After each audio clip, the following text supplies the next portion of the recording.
Love letters. Love letters to Kellie.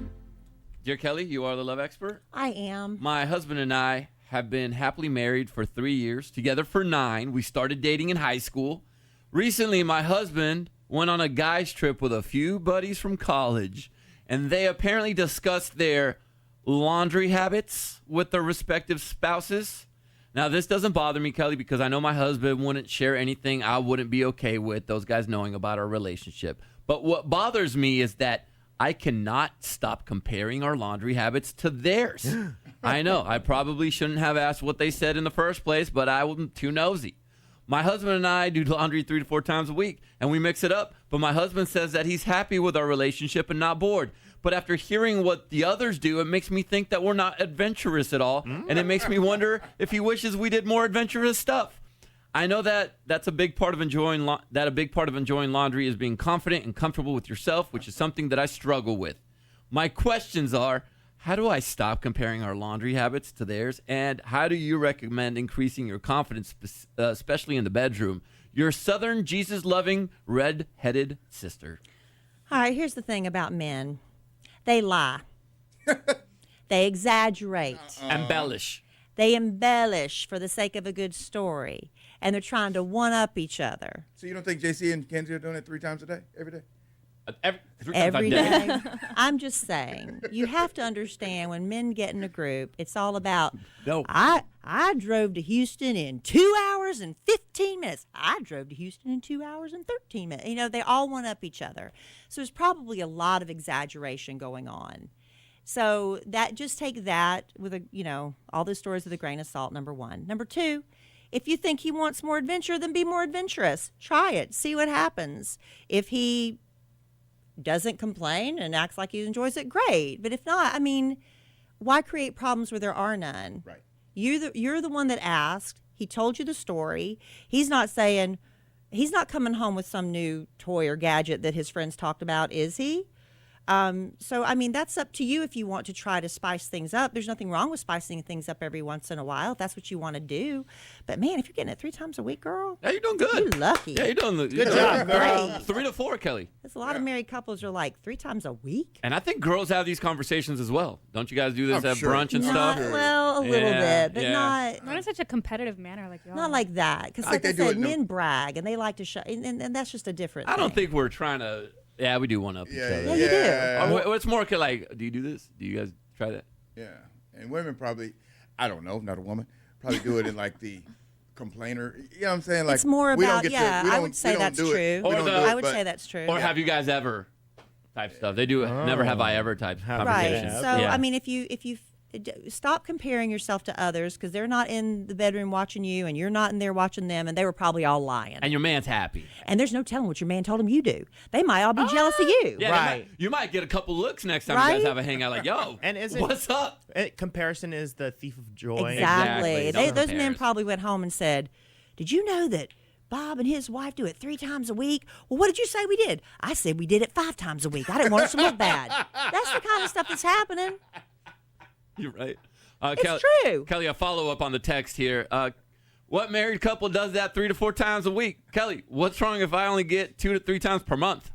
Exactly. I'm That's telling called you. life. That's called life. You're It's thinking different. 3 times a week is not enough. You're doing great. There are married couples who are like, 3 times a week is too much. Shout out. I don't know. Just be happy. That's whatever Don't floats your create boat. problems where there are none. Yeah, you don't fight.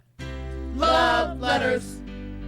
Love letters to Kellie. Dear Kellie, you are the love expert. I am. This is more of a financial advice letter than a love letter. My husband and I are finding ourselves at a crossroad with our financial future. We live in the home that I grew up in. My father owns it, so we've been incredibly lucky not having to pay rent. But my dad wants us to buy it from him so he can retire. He's selling it to us below market value, but the payments would make things very tight money-wise, and we'd use all our savings for the down payment, the money that they save by not paying rent. We'd be able to pay the bills, but couldn't afford to do much else. We have 3 kids, and I hate the idea of not being able to go out and do things with them or not being able to put anything into our savings. We're thinking about selling the house with a few months after buying it from my dad and then buying a mobile home. We found one for a great price in a community we'd really like to live in with the possibility to move on some land later. I know we'd lose the equity and everything that comes from owning a home, but if we sell a house right now, we'd be able to pay off the loan and buy the mobile home free and clear. I know you'll probably tell me to stay in the house, but I just can't help thinking it'd be better to be in a situation where we're debt-free and don't have to worry about an emergency situation if it comes up. Any advice you can give I me don't would be know. appreciated. I don't know Alice. anything about buying and selling houses. You got to I don't call know. Dave Ramsey. I don't know. I would Have say. you talked to your dad about it? Whose dad? I mean, Is it his dad or her it's dad? her dad. You're getting it under market. You're You're Which getting is it a in good the market. deal. It's I'd say just buy like it. I'd say Yeah. buy it. Al does more flipping properties than I do. I'll turn this over to Al. I know nothing about buying houses.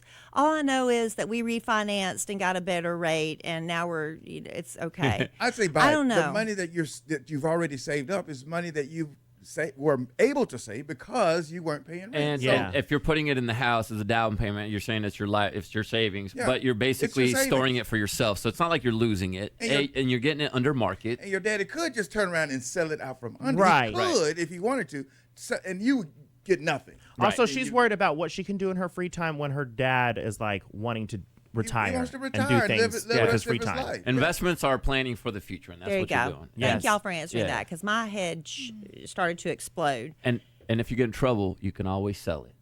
That's what they said they're going to do. Yeah. Yeah, There you yeah, go. but you got to buy it before you can sell it. Right.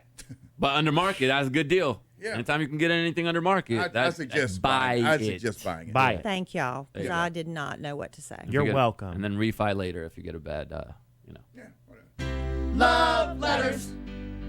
Love letters to Kellie. Dear Kellie, you're the love expert. I am I'm a high school. not the mortgage expert. I'm a high schooler who will be a senior next year. I've always been a bit of an introvert, but since last year I've actually made a great friend group and it's been a lot of fun. But sadly, most of these friends just graduated and they'll be starting college next year. Well, I'll keep in touch and I know I'll see them from time to time, but I'm worried about the next school year in general. For some reason, I've always had trouble filling in with my own class. I do have friends in it, but most of them have better friends than me. And just in general, I've always felt like an odd one out. With the seniors that just graduated, I always felt like I fit in. They just seem more grounded and mature and friendlier than most of my peers. Basically, I'd like advice on how to approach next year. I'm really worried that senior year won't be fun, but I don't want to spend my last year of high school missing my graduated friends. What perspective should I adopt for next year, especially as summer starts and I'm transitioning towards the next year? Any advice is welcome. Well, I mean, that sounds like me basically. I say I skipped fourth grade, and it wasn't because I was the I made up smartest for one it. in I the did room. fourth grade twice. Well, it wasn't because I was the smartest one in the room. It's because I got along better with older kids. I was constantly fighting with kids my own age because I thought they were so immature. You were fist fighting? And so, just arguing, Arguing. fighting, a lot of crap, Yeah. And so the teacher went to my mom and said, "We think Kellie would get along better with older children." But you know what happened? I ended up being better friends with the kids that were still a grade ahead of me. I just was drawn to older kids, and they all, when I was a junior and they all graduated, I was sad. But, then I went into my senior year. Tommy Jean was my friend in my own grade. She was my best friend, but then I had, my majority of friends and stuff were older. But how can I get you to change your perspective? You just got to go in and realize this is 1 year of your life that you're never going to get back. So go out there and just participate, be a part of the clubs. Don't leave any regrets on the table. That's my advice. You can still keep in touch with your friends that go off to college, but what's going to probably happen is they're going to get tied up in the new friends they're making, and they might see you when they come home on Christmas and stuff, and that'll be fun to get together. But you're sitting around pining for friends that are moving on while you're just still stuck, missing them. So my advice is just to take advantage, be a part, go to all the football games, go to all Live the in the games, go be in the moment, volunteer, be in a club and stuff, and just make the most of it. That's my advice. Good advice. Solid advice. There you go. You're going to be fine. You're going to be just fine. Love letters.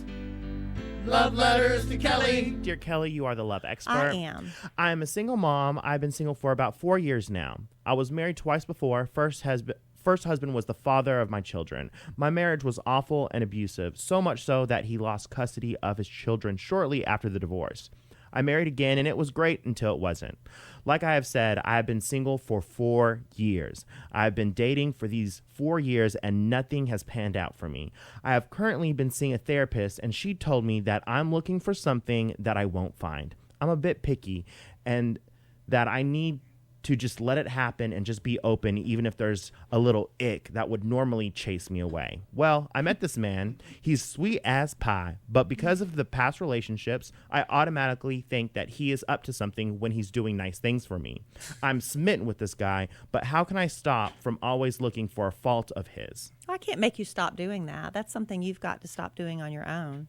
You can't paint every man with the same brush, right? That's not fair to all men. And if you're in therapy and she can't help you figure it out, I don't know what I'm going to say to you that's going to suddenly have the light bulb go off in your head. The same advice that you gave earlier, which was stop creating a problem. Yeah, I mean, it's like, for my advice is this. Don't introduce anybody to your children until you're sure this is a long-term, this is the future potential stepfather to my kids. Don't be bringing men, I don't care, Alan with us in his divorce decree, he had to wait 6 months. He had to be in an exclusive relationship for 6 months before he introduced the kids to anyone, and that happened to be me. Now, I did not have that same rule, but, I waited a couple months because I figured this was probably going to be And you had it. him a Kellie And I a had lot. and I had him a Kellie all the time. So that my first advice is don't parade any men in front of your children, because they're just going to be, maybe getting their hopes up that this is a nice guy, and then suddenly he's gone. That's my first piece of advice. But my second piece of advice is, Al, thank you. Don't create a problem where there isn't one. Enjoy it for what it is. Yeah. Proceed cautiously. Don't throw yourself 100% into any relationship until, you've spent a few months getting to see how he treats the wait staff, getting to see how he interacts with his mother, getting to see how he, how he talks about the exes in his life. There's certain cues that you'll be able to pick up on to see if this is a decent man. Does he return the basket at the grocery store to the little thing? Right. Yeah. There's a little, but this whole Does thing he of tip ick, 20%? This whole ick thing she's saying, like, I get it. Ick. One time I did not go out with a man again because, his pants were too short. His hem was too short in his pants. Oh, really? That icked me out at the time. Beige flag? Now, beige flag for sure. Back then, I could get away with it, but now I'd be like, I'll buy him some longer pants. I can change that. You got to be also kind of honest with yourself. What are you icking out over? It might be just stupid, trivial stuff. Yeah. I was looking at an article that said a poll in men's fashion has found men unbuttoning the 2 top buttons on a shirt is sexy. I've been doing that for years. Men should also avoid red clothes. Apparently, we don't look in red. Sorry, Really? Trey. And baggy clothing. Red to filth. Not the shot at Trey. Oh my gosh, shade. And Red's just aggressive. and showing some ankle skin is looked at as like, don't do that, guys. Well, like I said, the Red? short Thick. pants. Yeah. Red is supposed to be a good color for women to wear on a date. That I like article red. sounds like it's from like the 1840s. Like, Well, it's don't just show any psychological. ankles. Yeah, and ankle skin is popular. It's I psychological know. stuff. I like Yeah. showing ankle. But have you seen some guys that take that trend a little too far and their pants are just too small? They're like capris. There's one thing to be wearing pants that are meant to be that way, and there's these guys that are wearing pants that are just too small. What if you got cankles, though? Oh, I don't know. You gotta be Maybe proud, you know even what I'm saying? then, it could be slimming. I'm having ankle skin shown at Anna's wedding. I think I am a little bit. And how many buttons are you unbuttoning on your Flower Boy shirt? 5. Is it because you can't button them? Nope. I need some skims. I've told Justin that I'm not scared to be like, Justin, go to your room.